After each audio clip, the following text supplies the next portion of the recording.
வணக்கம். மாலை முரசு செய்திகளை விரிவாக பார்ப்பதற்கு முன்பாக முதல் தலைப்புச் செய்திகளை பார்க்கலாம். ஜெர்மனி, இங்கிலாந்து நாடுகளுக்கு சுற்றுப்பயணம் மேற்கொண்டு மன நிறைவோடு திரும்பியுள்ளேன்.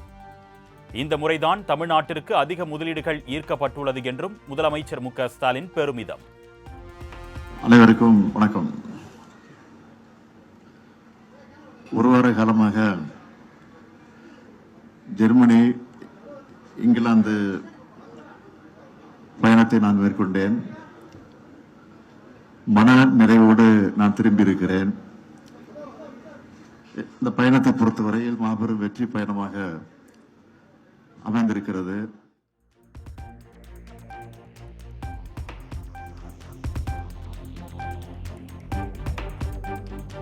தமிழக வளர்ச்சியை பார்த்து பொறுத்துக் கொள்ள முடியாதவர்கள் வெளிநாட்டு பயணத்தை விமர்சிக்கின்றனர். வெளிநாட்டு பயணம் தொடர்பாக இபிஎஸ் முன்வைத்த விமர்சனத்திற்கு முதலமைச்சர் மு.க.ஸ்டாலின் பதிலடி. சிலரால இதெல்லாம் பொறுத்துக்க முடியல. அதனாலதான் எதுக்கு இந்த வெளிநாட்டு பயணம், இங்க இருக்கக்கூடிய நிறுவனங்களை சந்திச்சு பேசினா போதாதா என்னெல்லாம் அறிவுபூர்வமா கேட்கறதா நினைச்சுக்கிட்டு புலம்பி இருக்கிறாங்க.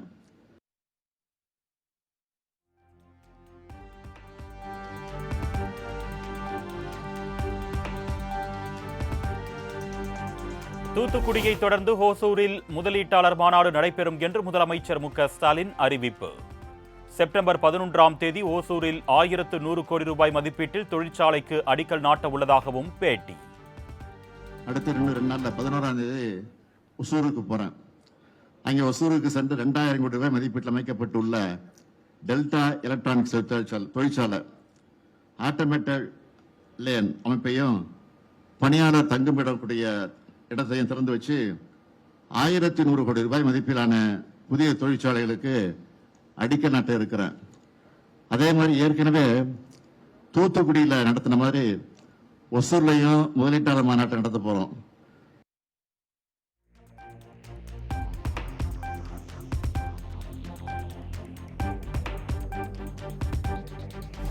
ஆக்கப்பூர்வமான விஷயங்கள் குறித்து பேசும்போது அக்கப்போரான கேள்விகள் எதற்கு?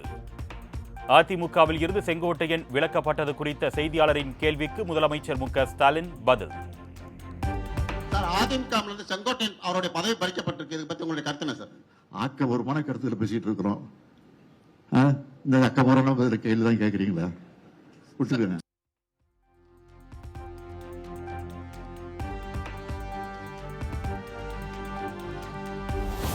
இரண்டாயிரத்து 26 சட்டப்பேரவை தேர்தலில் திமுக, அதிமுக இடையேதான் போட்டி.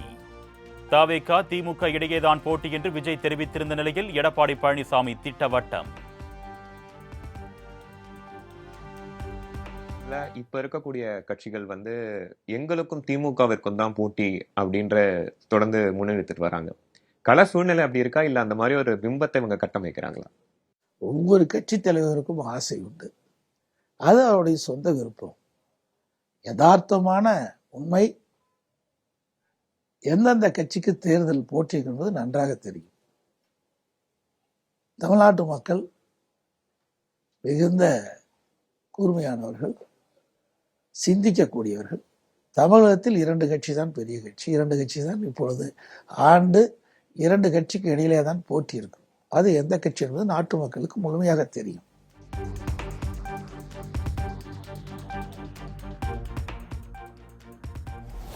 அதிமுக கூட்டணி தனி பெரும்பான்மையுடன் ஆட்சி அமைப்பது உறுதி. அதிமுக, பாஜக கூட்டணியை பார்த்து திமுகவினருக்கு பயம் வந்துவிட்டதாகவும் இபிஎஸ் விமர்சனம். அந்தந்த சூழலுக்கு தகுந்தவாறு அமைப்பது கொள்கை என்பது நிறையானது. இன்றைய தினம் அதிமுக பாரதிய ஜனதா கூட்டணி வச்சதையும் மக்களிடத்தில் மிகப்பெரிய ஒரு வெற்றியை பார்க்கப்படுகிறது.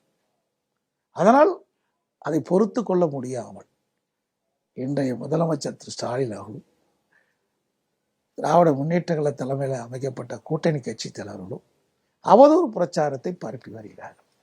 யதார்த்த உண்மை, அதிமுக பாரதிய ஜனதா கூட்டணி அமைச்சதையுமே அவளுக்கு ஒரு பயம் வந்துவிட்டது. நடைபெறுகின்ற சட்டமன்ற தேர்தலில் இன்றைக்கு திமுக தலைமையில் அமைக்கப்பட்ட கூட்டணி தோல்வி அடைந்து விடும் என்ற ஒரு அச்சத்தின் அடிப்படையில் தான் இப்படிப்பட்ட ஒரு தவறான கருத்துக்களை வெளிப்படுத்திக் கொண்டிருக்கின்றார்.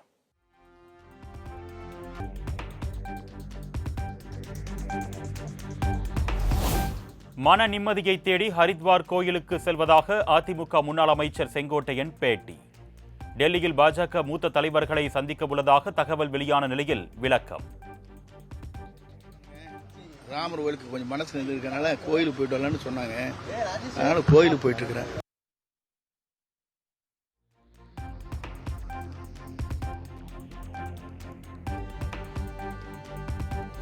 நாளை முக்கிய அறிவிப்பு வெளியாகிறதா என்ற கேள்விக்கு அதிமுக முன்னாள் அமைச்சர் செங்கோட்டையன் மறுப்பு. அப்படி தான் ஒன்றும் கூறவில்லை என்றும் விளக்கம். யாரு இல்லைங்க, நாளைக்கு இல்லைங்க, நான் ஹரித்வார் போறேங்க. இதுதான் 9ஆம் தேதி சும்மா நியூஸை போட்டு விட்டாங்க. நான் கோயிலுக்கு போறேங்க. ஏன்னா கொஞ்சம் போயிட்டு வந்து ஒரு ரிலாக்ஸ் ஆகிட்டு.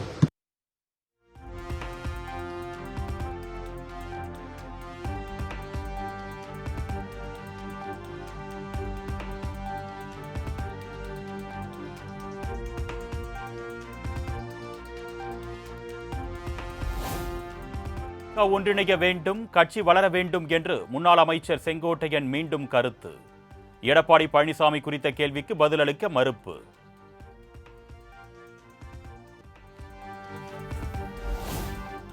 மதுரை விமான நிலையத்திற்கு பசும்பொன் முத்துராமலிங்க தேவர் பெயரை சூட்ட நடவடிக்கை எடுக்கப்படும்.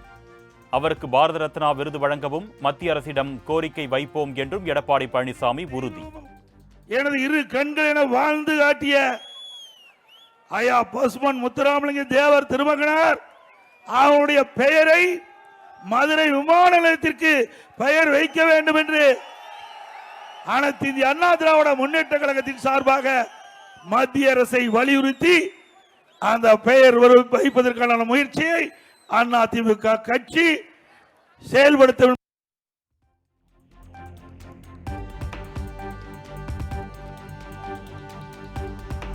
ஒட்டுமொத்த மக்கள் நலன் சார்ந்து பேசாமல் குறுகிய எண்ணத்துடன் மதுரை விமான நிலையத்திற்கு பெயர் வைப்பது பற்றி பேசியுள்ளார் எடப்பாடி பழனிசாமி.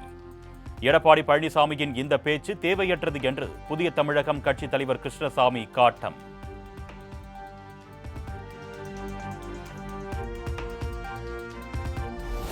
திண்டுக்கல்லில் எடப்பாடி பழனிசாமி பிரச்சார வாகனத்தை மறிக்க முயன்ற அதிமுகவினர் ஒன்று சேர் என பேனரை கையில் பிடித்தபடி முழக்கங்கள் எழுப்பியதால் பரபரப்பு.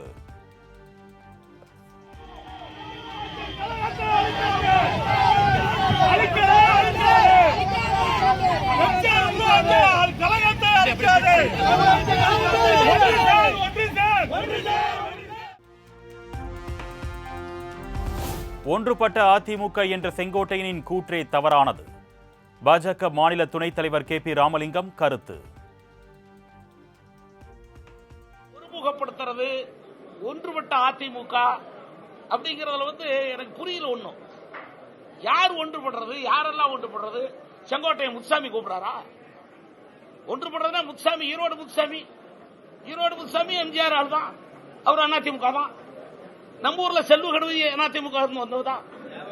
ஏவா வேலு எல்லாம் இருக்கிறாங்கல்ல, ஏன் சேகர் பாபு, செந்தில் பாலாஜி, ஜெகத் ரட்சகன்.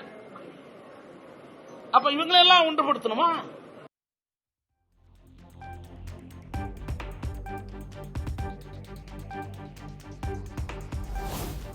மல்லை சத்யாவை மதிமுகவில் இருந்து நிரந்தரமாக நீக்கி பொதுச் செயலாளர் வைகோ அறிவிப்பு. கட்சியின் கொள்கை நன்மதிப்பு ஒற்றுமைக்கு கேடு விளைவிக்கும் வகையில் செயல்பட்டதாக கூறி நடவடிக்கை.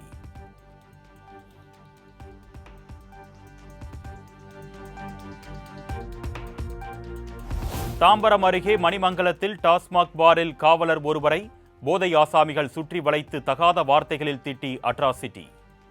பாரில் மது அருந்தியவரை அடித்ததாக கூறி போலீசாரை சுற்றி வளைத்து தாக்க முற்பட்டதால் பரபரப்பு.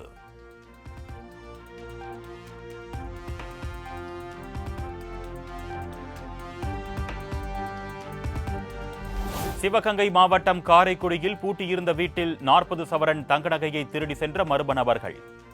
சிசிடிவி காட்சிகளை கொள்ளையர்களை தேடி வரும் போலீசார்.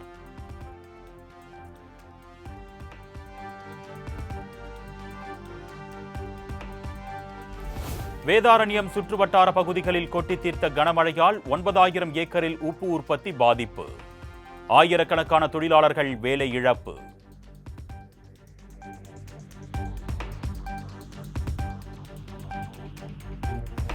7 ஆண்டுகளுக்கு பிறகு மீண்டும் தோன்றிய முழு சந்திர கிரகணம்.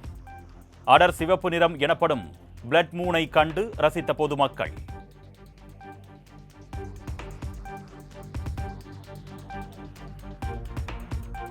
இந்திய நேரப்படி இரவு 9:57 மணிக்கு தொடங்கிய சந்திர கிரகணம் நள்ளிரவு 1:27 மணி வரை நீடிப்பு. இரவு 11:01 மணி முதல் நள்ளிரவு 12:33 மணி வரை 82 நிமிடங்கள் நிகழ்ந்த முழு சந்திர கிரகணத்தை கண்டு மகிழ்ந்த மக்கள்.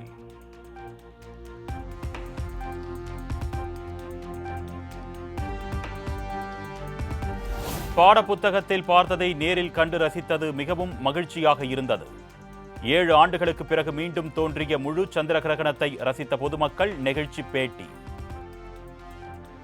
இது டிஃப்ரெண்டான இதுவாக இருக்குது. நார்மல் கேமராவில் பார்க்குறதுக்கும் இதில் நம்ம மொபைலில் ஜூம் பண்ணி பார்த்தோம், அவ்வளோ கிளாரிட்டியாக தெரியல. பட் இதில் நல்லா கிளியராக தெரியுது. நார்மலாக நம்ம மூணை வந்து ரொம்ப லாங்கில் பார்ப்போம், இது வந்து கொஞ்சம் நல்லா க்ளோஸ்அப்பில் பார்க்க முடியுது. நாங்கள் வந்தோடனே ஃபஸ்ட்டு ஃபுல் மூன் பார்த்தோம், ரொம்ப நல்லா இருந்தது. அந்த இயற்கையோட அதிசயம் அப்படிங்கிறது வந்து எப்படி வார்த்தைகள் இல்லை. இவ்வளோ தூரத்துக்கு ரொம்ப ஃபோக்கஸாக நான் மூணை பார்த்ததே இல்லை இது வரைக்கும். இட் வாஸ் ஸோ பியூட்டிஃபுல் இன்னைக்கு. Thank you so much for this opportunity. ரொம்ப கிட்ட ரொம்ப அருமையா வந்து பாக்குற மாதிரி இருந்துச்சு. அதுவும் நாங்க வந்து ஆல்மோஸ்ட் மூடுற அந்த ஃபுல் டோட்டல் எக்லிப்ஸ் வந்து பாக்குற மாதிரியான ஒரு தருணத்துல பார்த்தோம். ரொம்ப என்ஜாய் பண்ணி பார்த்தோம் எல்லாருக்குமே. பசங்க ரொம்ப ஆசைப்பட்டாங்க, அவங்க ரொம்ப இன்ட்ரெஸ்டடா இருக்காங்க எப்படி சோலார் எக்லிப்ஸ் லூனார் எக்லிப்ஸ்லாம் வருது அப்படின்னு பாக்குறதுக்காக.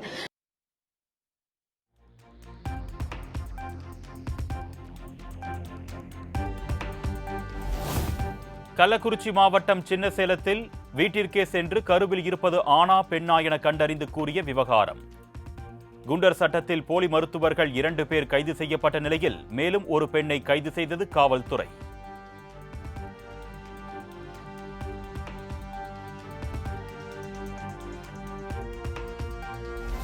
ஆசிரியர் தேர்வு வாரியம் நடத்தும் டெட் தேர்வுக்கு விண்ணப்பிக்க இன்று கடைசி நாள். கடந்த மாதம் 11ஆம் தேதி தேர்வுக்கான அறிவிப்பு வெளியிடப்பட்ட நிலையில் மாலை 5 மணியுடன் அவகாசம் நிறைவு.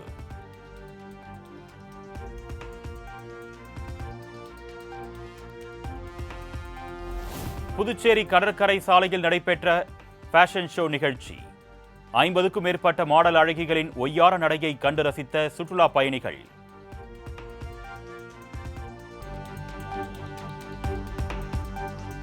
சந்திர கிரகணத்தையொட்டி திருவண்ணாமலை அண்ணாமலையார் கோவில் பிரம்ம தீர்த்த குளத்தில் நடைபெற்ற தீர்த்தவாரி. மங்கள பொருட்களை கொண்டு நடைபெற்ற அபிஷேக ஆராதனையில் திரளான பக்தர்கள் பங்கேற்பு.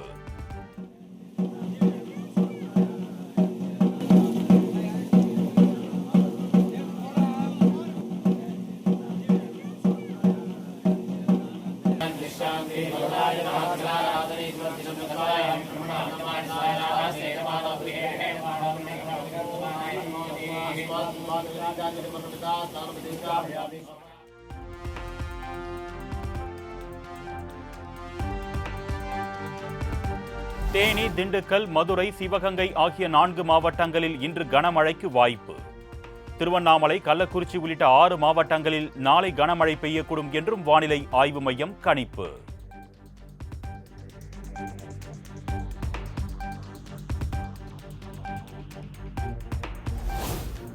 இந்தியா மற்றும் ஐரோப்பிய ஒன்றியம் இடையே தடையில்லா வர்த்தக ஒப்பந்தம் குறித்த பேச்சுவார்த்தை இன்று தொடக்கம்.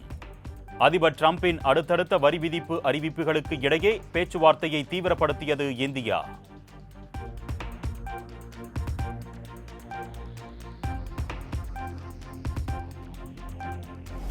மூன்று நாள் பயணமாக இன்று இந்தியா வருகிறார் இஸ்ரேல் நிதியமைச்சர் பெசலேல் ஸ்டாட்ரிக்.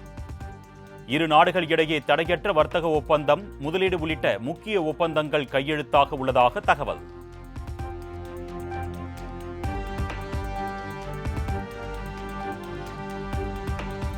குடியரசு துணைத் தலைவர் பதவிக்கான தேர்தல் நாளை நடைபெறவுள்ள நிலையில் இன்று மாதிரி வாக்குப்பதிவு. எதிர்க்கட்சி எம்பிக்களுக்கு தேர்தலில் எவ்வாறு வாக்களிப்பது உள்ளிட்ட நடைமுறைகள் குறித்து விளக்கம்.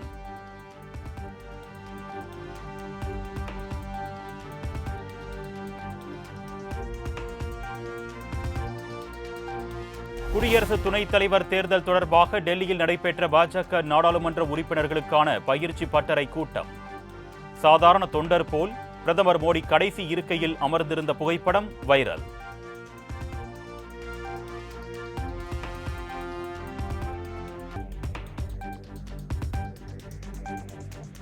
நாளை குடியரசு துணைத் தலைவர் தேர்தல் நடைபெறுவதன் எதிரொலி.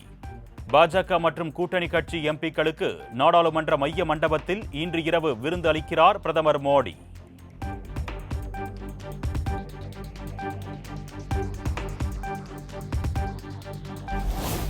பிரதமர் நரேந்திர மோடி இந்திய நாட்டின் எதிரியாக மாறிவிட்டார்.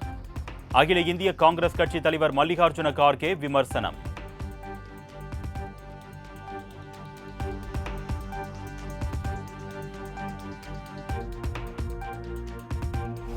கர்நாடக காங்கிரஸ் எம்எல்ஏ வீரேந்திர பாப்பி வங்கி கணக்கில் இருந்த 27 கிலோ தங்க நகைகள் பறிமுதல். சட்டவிரோத செயலிகள் மூலம் 2000 கோடி ரூபாய் சேர்த்ததாக அளிக்கப்பட்ட புகார் மீது அமலாக்கத்துறை நடவடிக்கை.